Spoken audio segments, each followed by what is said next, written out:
Hello and welcome. I'm Asuma Katauka and you're watching World Report on NewsX World. Let's take a look at the top headlines of this hour. Ukraine's President Volodymyr Zelensky welcomed the EU Enlargement Committee's annual report, calling it Ukraine's best in 3 years. He has highlighted military successes, continued EU membership progress, and EU financial support exceeding €1.8 billion. U.S. Secretary of War Pete Hegseth has confirmed that the U.S. military killed 2 suspected drug smugglers in the Eastern Pacific. This marks the 16th strike since September, raising the overall death toll to at least 67 people in Caribbean and Pacific operations. A UPS cargo plane crashed during takeoff at Louisville International Airport, sparking massive fires. 7 deaths are confirmed, with 11 injured and several missing. 3 crew members still remain unaccounted for, while authorities urge families to visit the reunification center. The death toll from Typhoon Kalma-Egi rises to at least 90 people in the Philippines, with the Cebu province worst hit. Floods and 80 miles per hour winds sweep through cities in the country. Meanwhile, a rescue helicopter went down, claiming the lives of all 6 crew members. According to Syrian state media, Syrian Foreign Minister Assad Hassan al-Shaibani has met with Middle East Institute President Ambassador Stuart Jones in Damascus to discuss regional developments and Syrian-American relations. The talks focused on enhancing bilateral dialogue, boosting cooperation, and lifting the Caesar Act sanctions. Meanwhile, Syrian President Ahmad al-Shara is to meet with U.S. President Donald Trump on upcoming Monday, according to the White House.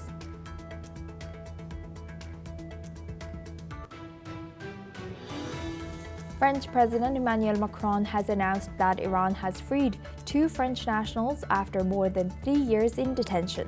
The pair, detained since 2022 on espionage-related charges France has called unfounded, were released on bail and are now safe at the French embassy in Tehran. Taiwan's Foreign Minister Lin Chia-lung has accused China of adding conditions to Taiwan's participation in the upcoming 2026 APEC summit in Shenzhen, breaking its written promise of equal participation made at 2024's Peru APEC, as Beijing insists Taiwan's involvement must follow the One China principle amid soaring tensions. Now we start with Asia. China has announced that it will extend the suspension of the additional 24% tariff on U.S. goods for 1 year, while keeping a 10% blanket tariff in place. The Ministry of Finance, citing the State Council, has said that the move follows a consensus reached during China-U.S. economic trade consultations and will take effect from November 10th. The announcement comes as after last month's talks between Chinese President Xi Jinping and U.S. President Donald Trump in South Korea, which extended a trade truce for another year. Now for this discussion, we welcome Dr. Ajay Dua. He's a former Secretary of Commerce and senior economist, joins us live from New Delhi. Thank you very much, Dr. Ajay, for joining us again. Good to see you.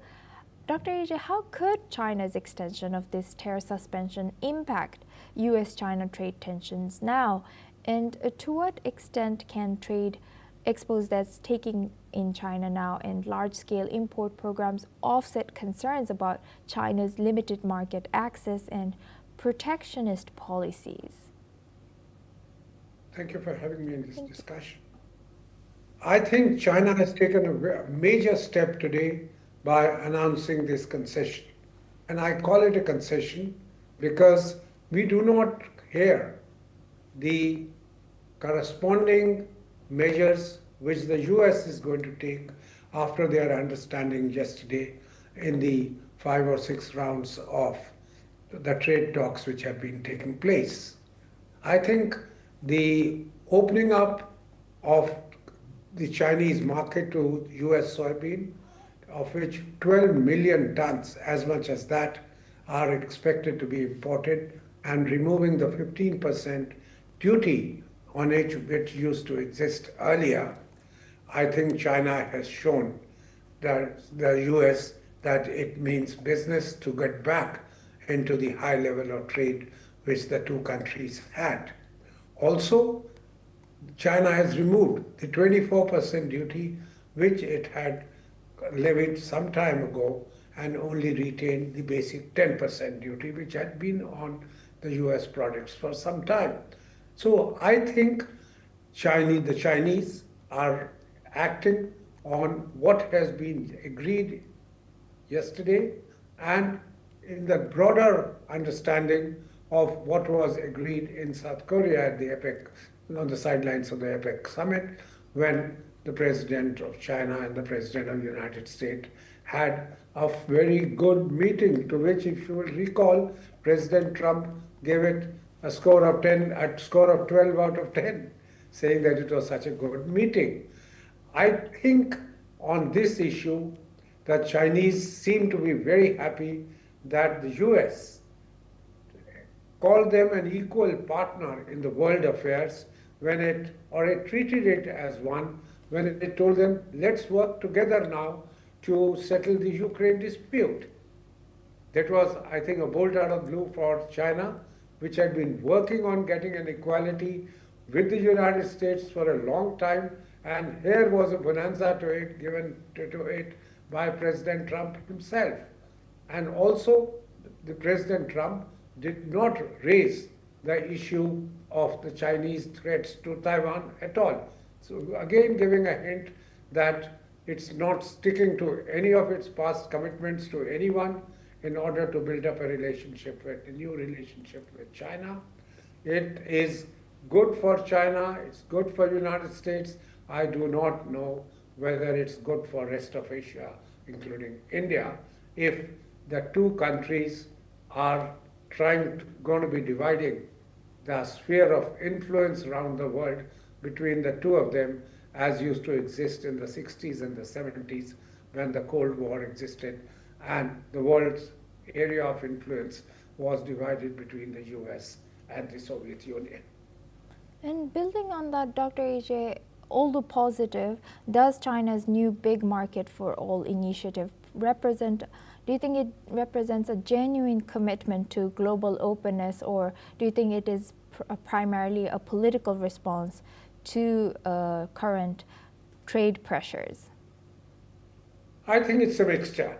And I say this because I'm coming from the fact that the Chinese can survive with their large-scale production, being the manufacturer of the world, being the laboratory of the world, and now for its industrial and engineering strength, which it is demonstrating, including in the field of pharmaceuticals, arising out of its advancement in biotechnology, that Chinese know that even if the world is opened up and they do not protect themselves with their tariff barriers, they can outcompete most countries of the world in the international market.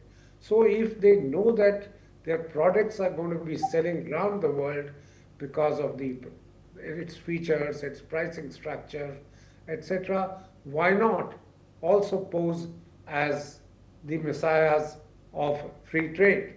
It works for them very well, saying, look, we are standing by the global order, we are standing by the World Trade Organization's motive of or stand of promoting free trade. We are with it. We do not want to put barriers, but knowing fully well that it is not going to affect them adversely in any manner. So I think that's why I say that Chinese are confident about their ability to stand in the free trade world, and so they are espousing that, at the same time also taking a statesman-like stand that we advocate free trade. Right. Thank you very much, Dr. AJ, for sharing that. Please stay with us as we stay on this topic now. Separately, China has said that it would lift tariffs of up to 15% on certain U.S. agricultural products, including soybeans. The Ministry of Finance, citing the State Council, has stated the move ends additional tariffs imposed under a March order targeting a list of American farm goods. This decision comes amid ongoing trade talks and follows the broader tariff adjustments between the U.S. and China, signaling a continued effort to ease tensions in the agricultural sector. Now we go back to welcoming Dr. AJ Dua. He's a former Secretary of Commerce and senior economist, joins us live from New Delhi. Thank you very much, Dr. AJ, for staying with us. Now, looking at all these developments between China and the U.S., what political and economic goals might China be pursuing through these initiatives like these and lifting of tariffs, as well as their new big market for all export for China motto? How might this push to become the world's top export destination also reshape China's relationship with developing economies? My guess is that Chinese are now having, in a way, become the manufacturer of the world, laboratory of the world, is now pitching itself to also being the strategic partner of, or a position of strategic eminence in the global affairs. And they would be able to do that by taking certain stances like espousing free trade, etc. The fact is the Chinese do not have anyone much to fear in the Indo-Pacific. If there was a quad where the countries were getting together, Australia, Japan, United States, India, I'm not sure now whether the US would remain as enthusiastic about quad, which major purpose was to check China's influence in the Indo-Pacific. The US has probably already demonstrated degree of coldness towards that initiative. And in any case, it probably thinks that in the Indo-Pacific, even if they have to check the Chinese in the sea, probably Philippines, which has a smaller navy than India, but it is strategically located to be able to check the Chinese ingress into the Indo-Pacific or the South China Sea. So, second, China also thinks that the US, in this division of the area of influence, if it materializes, is not going to be bothered too much about Asia. And it will leave the hegemony of Asia to China, and China would have only one country to contend with once the US is no longer majorly interested in Asia. That will be India. And I think China is fairly confident of how to be able to get along with India, or kind of whether it's economically, whether it is strategically, or it's otherwise. It's going to be a combination of factors for China to be able to become the uncontested superpower in this part of the world. Right. With that, I would like to thank Dr. AJ Dua for joining us and sharing that insight throughout our news. Thank you very much. Now we move on to our next news. Brussels airport is expected to resume normal operations after flight suspensions overnight due to suspected drone sightings. Airport officials say around 80 flights were halted, leaving between 400 and 500 passengers stranded at Zaventem Airport. According to a spokesperson, flights will gradually restart through the day. Belgium's air traffic control agency, SKIS, has stopped flights twice on Tuesday night after reports of drones near the Brussels, Zaventem, and Liège airports. Operations at Charleroi Airport, Belgium's second largest, were also temporarily suspended. As a precaution, the incidents follow a series of unexplained drone sightings near airports and military sites across Europe, including Germany and Denmark over the weekend. Drones were also reported above Belgium's Liège Brogel Air Base, believed to house U.S. nuclear weapons. Authorities are investigating, and Defense Minister Theo Franken says the activity appears coordinated, calling it an attempt to sow panic and destabilize Belgium. Now, for this discussion, we welcome Professor Vasilin Popovsky. He's a professor and vice dean at Jindal Global Law School, joins us live from New Delhi. Thank you very much, Professor, for joining us again. Good to see you. Professor, looking at all this, how should European governments coordinate their response to growing threat of unidentified drone activity near their airports, also military activities, and being it so often?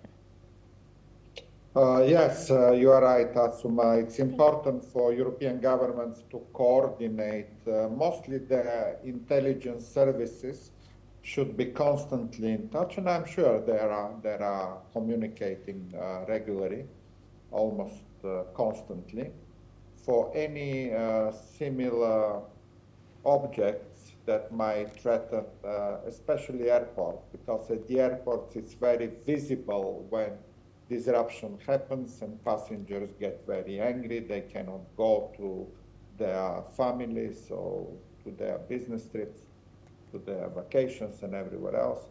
So it's not surprising that airports are targeted by those criminals. Again, the investigation will show who exactly these people are, but from previous similar situations, remember, we had the same in Denmark, in Poland, in Romania, in the Baltic states.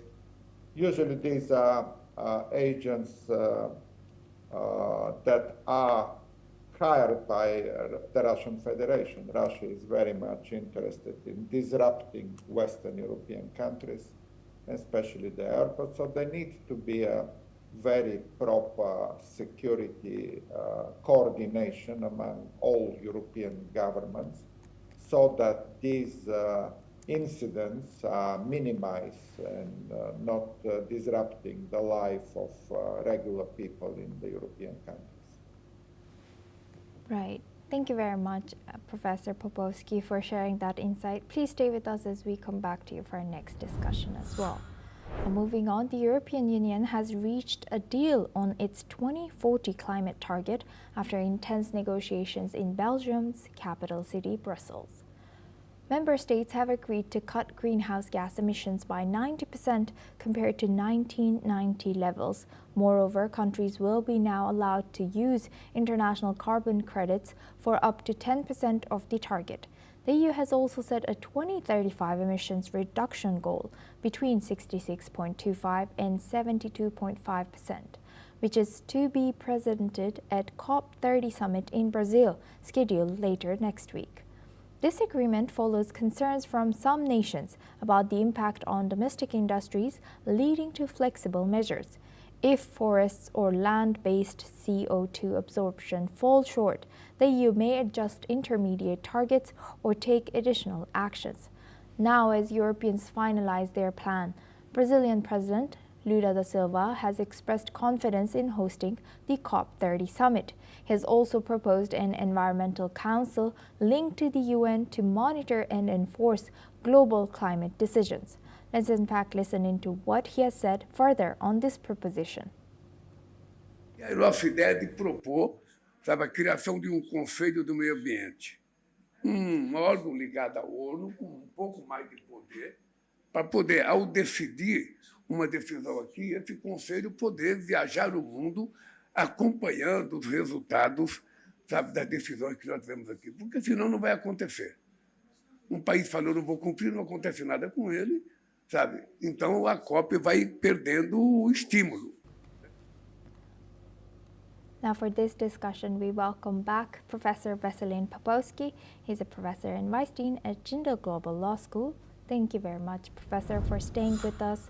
Now, looking at this, how might EU's 2040 climate target and the upcoming COP30 summit affect the balance between environmental ambitions and the industrial competitiveness among member states?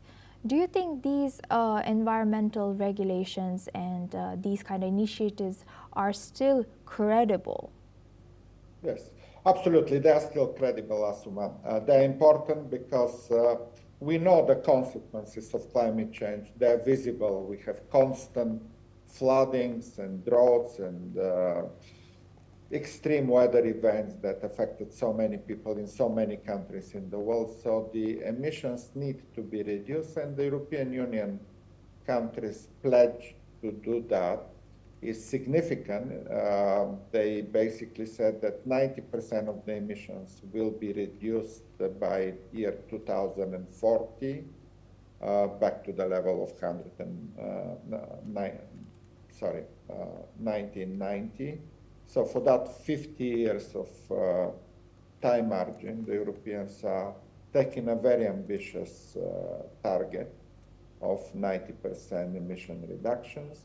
And they also put a preliminary 2035 target of between 62 to 70% CO2 emissions reductions.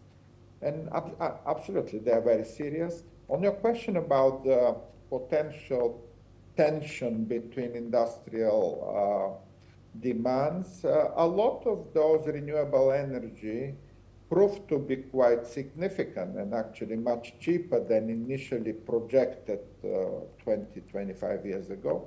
So I don't see much of a problem for many countries to adopt a similar approach of effectively subsidizing, stimulating the development of more renewable energy sources, solar power, wind power, tide power, and others, so that the coal and fossil fuel generally production is minimized and even abolished. There is also a target to abolish entirely the fossil fuel energy, but not immediately. Yes, there will be time, and those 10 years from now till 2035 is a very crucial period. And again, I have no doubt that the European Union countries will do the right thing, but I have more doubt what big polluters such as United States and China will do. So the biggest threat to the climate are not the Europeans. It's, yes, mostly China, India, and United States. They need to adopt very similar policy than the European Union already did. Yes, and you know, US is pulling out of these, and also US is not sending their higher delegations to the upcoming COP summit. Do you think should these use of international carbon credits be seen as a practical solution or a loophole that could weaken genuine emission reductions by these countries that have large eco footprint, like you mentioned those countries' names? You're absolutely right, Asuma. The United States, the Donald Trump withdrawal from commitments under the Paris Agreement of climate change is horrible news, and not only for the Americans, but for the entire planet. Exactly because the United States is the bigger emitter of CO2 emissions. But on the other hand, I must say the industries, the business in the United States is very aware of that. So in a sense, whatever Donald Trump says, and whatever level of delegation the United States sent to the COP30 in Brazil, I'm also optimistic that every reasonable energy producer in the United States, including, will be, in fact, using the carbon subsidies and to adopt policies that would also bring profit, by the way. Using renewable energy is also very profitable, and many countries prove that all over the world. A lot of countries that made the transition from fossil fuel to renewable energy profited. They did very well economically. So there is absolutely no contradiction of moving green and making a lot of profits. And for that matter, is my optimism that whatever Donald Trump says in his administration, the reasonable business people in the United States will also move to green technologies, will reduce CO2 emissions, and generally United States can also be contributing to the big, enormous task to save the planet from climate change. Thank you very much, Professor Popowski, for sharing that insight. Please stay with us as we come back to you for our next discussion as well. Now we move on. Russia has criticized the United States for what it calls an unjustified military buildup in the Caribbean. Russian Deputy Foreign Minister Sergei Ryabkov made the remarks on Wednesday. According to a Russian news agency, Ryabkov has said that the increased U.S. military presence is raising tensions in the region. His comments come as Washington intensifies its campaign in the Caribbean and Eastern Pacific, targeting what it describes as illegal drug trafficking operations. According to reports, the U.S. campaign has targeted at least 14 vessels and resulted in 61 deaths so far. Over the recent months, the United States has significantly expanded its military deployment across the Caribbean. It is a move that Moscow says is unnecessary and provocative. Now for this discussion, we welcome back Professor Veselin Popowski. Thank you, Professor, for staying with us. Now looking at this news, to what extent can Washington justify its actions rather than it being geopolitical competition, and could rising U.S.-Russia tensions in the Caribbean signal a return to Cold War-style power dynamics in Western Hemisphere? Well, just in words and in talking, Russia is trying to somehow pretend to be a big power. But if we compare the military power of United States and Russia, it's absolutely ridiculous, that Russia can have any, even attempt to have any balance on that point. And it's really very funny when the Russians are talking about Caribbean and some build-up of United States there, and forgetting that their real-life aggression in Ukraine is taking place, killing civilians almost every week, if not every day. So this is just a talk to distract the attention from the serious conflict in Ukraine. And I wouldn't take seriously any news from Moscow, by the way. I'm kind of, every time you ask me to comment on something that the Russian officials say, I'm smiling, and on one hand, I don't like to talk about those because they are lies and manipulations all the time. On the other hand, it's really funny and amusing to talk about those statements. But seriously, yes, Russia has absolutely no equal power anymore. It's not the Cold War time where Soviet Union could be comparable to the United States at the time. Russia cannot take a single city of Pokrovsk for 12 months in Ukraine. So that's the size of the Russian military power. They advanced for 3.5 years and not yet gained some significant part of Donetsk region. How Russia can be comparable to United States? Absolutely impossible. And it's very funny when they also say we are going to test some new weapons as a response to Donald Trump support for Ukraine, and Donald Trump effectively also ridicules that himself and say, yeah, you can test anything, we can test anything, let's compare what we can test. Yes, Russians are just talking, those are empty talks. There is no danger whatsoever, by the way, in the Caribbean of that build-up. It is simply a message to Venezuelan President Maduro that he must go, and I'm sure he will go. The next to go is President Maduro. My expectation is by the end of the year, Venezuela will have a new leadership. Thank you. With that, I would like to thank Professor Popowski for joining us and staying with us, also sharing your perspective throughout our news. Thank you very much. Now we move on to our next news. The death toll from Typhoon Kalmegi in the Philippines has risen past 90 people following severe flooding. In Cebu province, 35 bodies were discovered from one flooded town. taking the provincial total to 76 people. The National Civil Defense Office has confirmed at least 17 more deaths in other provinces. Floodwaters swept through towns and cities, carrying cars, trucks, and shipping containers. Civil defense officials say the major cities were hit hardest, and authorities are now facing the challenge of clearing debris, blocking roads. Residents have described the floods as unprecedented, with water raging early in the morning and destroying homes and shops. Nearly 400,000 people had been moved from the typhoon's path before landfall, as extreme rainfall devastated Cebu City and surrounding areas. Scientists warned that storms are becoming more powerful due to climate change, with warmer oceans and moist air leading to heavier rainfall and stronger typhoons. That's all we have time for. Keep watching NewsX World for more news updates from around the world.